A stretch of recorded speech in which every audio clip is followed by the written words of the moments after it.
Hello everybody, I'm Heiner Fruehauf from the School of Classical Chinese Medicine in Portland, Oregon in the USA, and I want to thank you so much for inviting me to speak to you today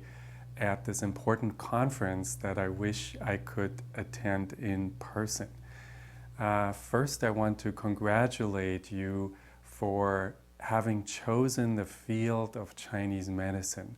It has tremendous potential, and from my perspective, is one of the most exciting professions that you can choose in the 21st century. Our being alive at this time in history gives us many different types of potential. We are away from the times of the 19th and 20th century where there was so much prejudice toward race, toward gender, toward this is better and the only way to do, and this is an inferior way of doing it.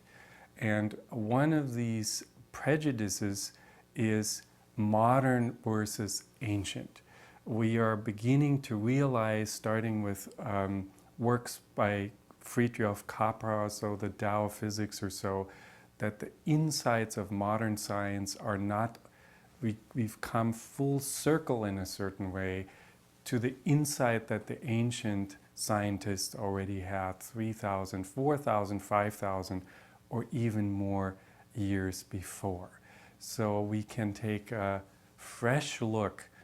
without any bias and fully appreciate the wisdom of ancient teachings. I personally spend my career in looking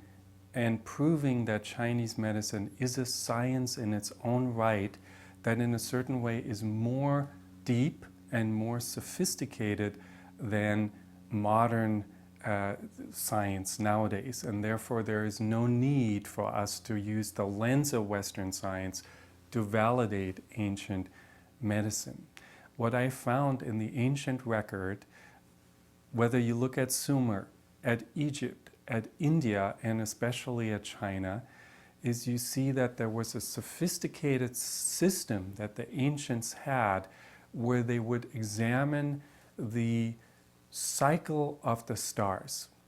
and how energetically these star systems are in relationship to certain places on Earth, rivers, mountains, countries, and how these locations in space are in turn related energetically, vibrationally, to certain times of the year and times of the months and times of the day. So it was a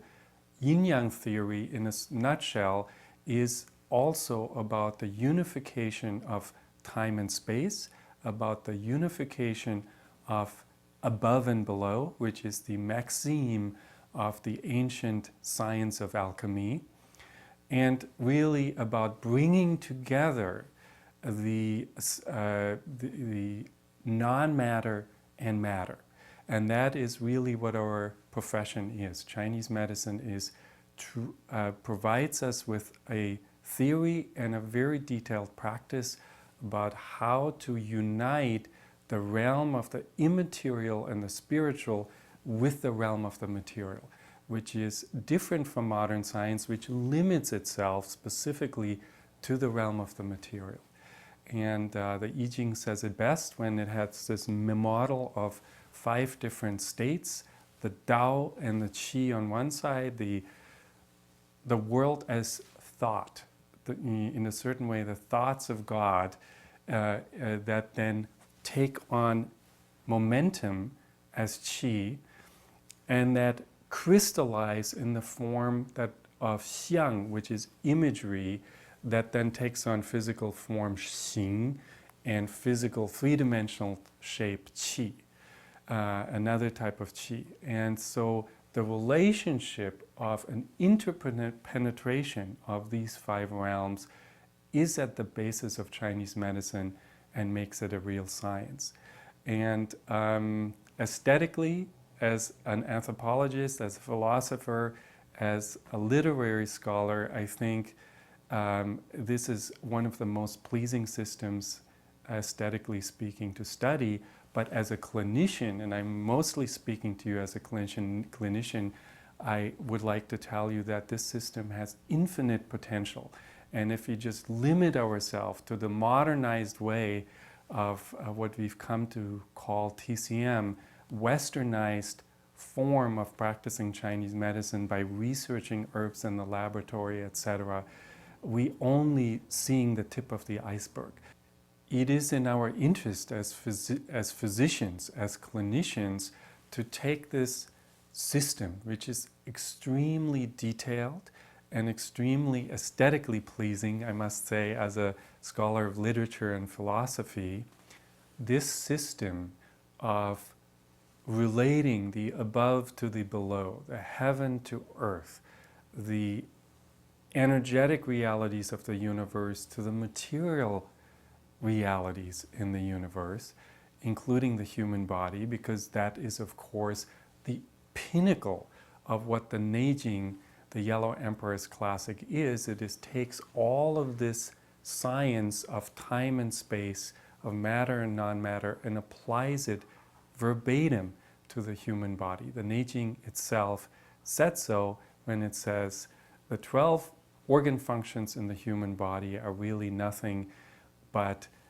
reverberations of the 12 months of the year, of the 12 stellar constellations, etc., of the in the human body, of the power of the 12 rivers in nature. So medicine is bound in fully into this ancient science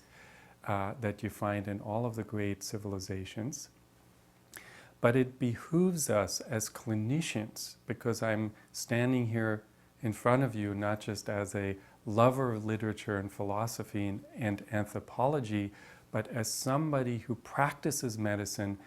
And from that perspective, I can say confidently that if you look at Chinese medicine as a science in its own right that fully embraces the energetic and the spiritual realities of this medicine,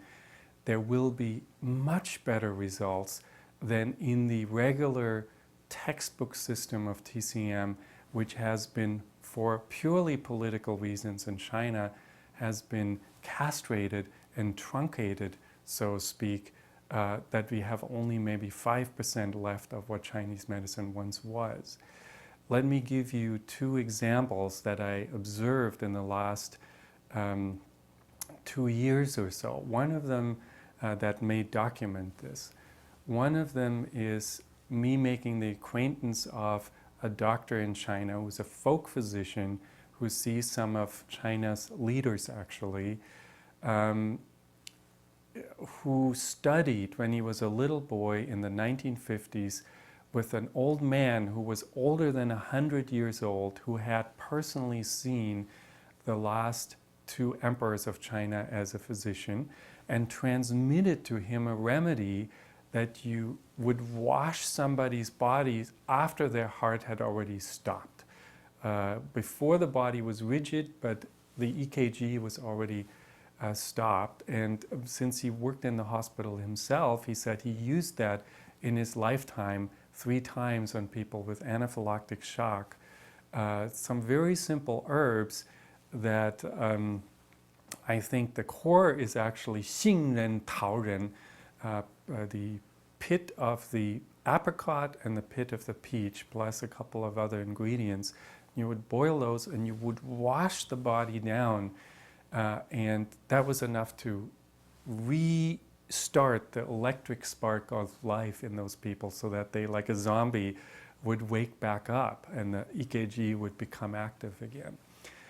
So that is something that is, in order to find remedies in people like this, you need to go deep into the underbelly of people who study Chinese medicine as a science in its own right, rather than constantly overlay Western medicine over it. In this case, this doctor was a proponent how the lung, as the master of qi, regulates all major functions in the body, like the breathing and the heartbeat. Second instant I want to mention is a system that I encountered about 10 years ago. It's called the Wang Fengyi Xingli Liaobing system, where you use the ancient Confucian virtues you mentioned in the Bai Hu Tong, the discussions in the White Tiger Hall, which is written around the time of the Neijing, also talks a lot about five-element theory, and where I was able to witness where even some of my students who had barely dipped their toes into the study were able to heal a stage 4 cancer patient who already had been operated 4 times and had no hope of survival, were within a week of heart-opening practice according to this ancient system and a total change of heart. Something happened, something miraculous happened that unleashed her healing powers to come to the forefront, and all of the metastasis, a big tumor around her kidneys, everything disappeared in a short period of time. So that is the potential of our medicine if we practice it in the ancient way. And so it is our interest as students and as practitioners that will keep this slowly eroding underbelly of the culture of Chinese medicine